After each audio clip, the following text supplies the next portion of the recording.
शब्द साधना YouTube channel में आप सबका बहुत बहुत स्वागत है। आज हम इस वीडियो के माध्यम से रक्षाबंधन पर निबंध कैसे लिखा जा सकता है ये जानने वाले हैं। शुरू करते हैं। शुरुआत प्रस्तावना से। भारत त्योहारों और पर्वों की पवित्र भूमि है। यहाँ प्रत्येक त्योहार अपने साथ कोई न कोई सामाजिक, सांस्कृतिक और नैतिक संदेश लेकर आता है। रक्षाबंधन ऐसा ही एक पवित्र त्योहार है जो भाई बहन के अटूट प्रेम, विश्वास, स्नेह और सुरक्षा की भावना का प्रतीक है। यह पर्व केवल कलाई पर राखी बांधने तक सीमित नहीं है, बल्कि रिश्तों की गरिमा और जिम्मेदारियों को समझने का अवसर भी प्रदान करता है। रक्षाबंधन कब मनाया जाता है? रक्षाबंधन का त्योहार श्रावण मास की पूर्णिमा के दिन मनाया जाता है। इस दिन बहनें अपने भाइयों की कलाई पर सुंदर राखी बांधती हैं, उनका तिलक करती हैं और मिठाई खिलाती हैं। भाई अपनी बहन को उपहार देते हैं तथा उसकी रक्षा, सम्मान और सहयोग का संकल्प लेते हैं। इस दिन घर परिवार में आनंद और उत्साह का वातावरण रहता है। त्योहार की तैयारियां। रक्षाबंधन के दिन पहले ही बाजार रंग बिरंगी राखियों और मिठाइयों से सज जाते हैं। बहनें अपने भाइयों के लिए सुंदर राखियां खरीदती हैं। कई बहनें घर पर ही अपने हाथों से राखी तैयार करती हैं। रक्षाबंधन के दिन पूजा की थाली में रोली, अक्षत, दीपक, मिठाई और राखी सजाई जाती है।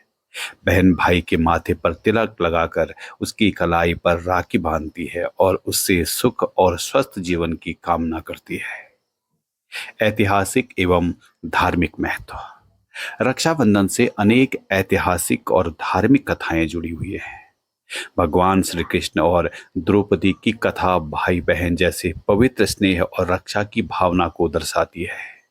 इतिहास में भी राखी को विश्वास और सुरक्षा के प्रतीक के रूप में देखा गया है।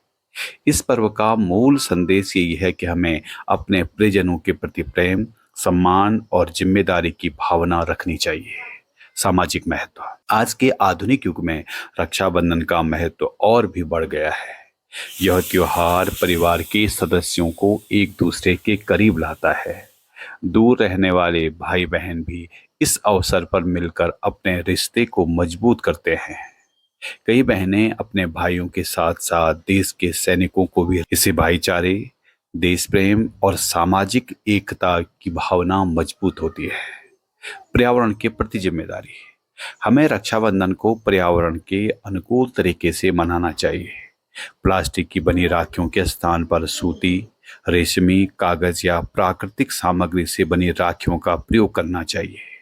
त्योहार की खुशी के साथ प्रकृति की रक्षा करना भी हमारा कर्तव्य है। उपसंहार। रक्षाबंधन केवल एक धागे का त्योहार नहीं, बल्कि प्रेम, विश्वास, सम्मान और जिम्मेदारी का पवित्र पर्व है। राखी का धागा भाई बहन के रिश्ते को और मजबूत बनाता है। हमें इस त्योहार की पवित्र भावना को समझते हुए अपने रिश्तों में प्रेम, सहयोग और सम्मान बनाए रखना चाहिए। वास्तव में रक्षाबंधन हमें यह संदेश देता है कि सच्चे रिश्ते वही हैं जिनमें सुख दुख में एक दूसरे का साथ देने और एक दूसरे की रक्षा करने की भावना हो।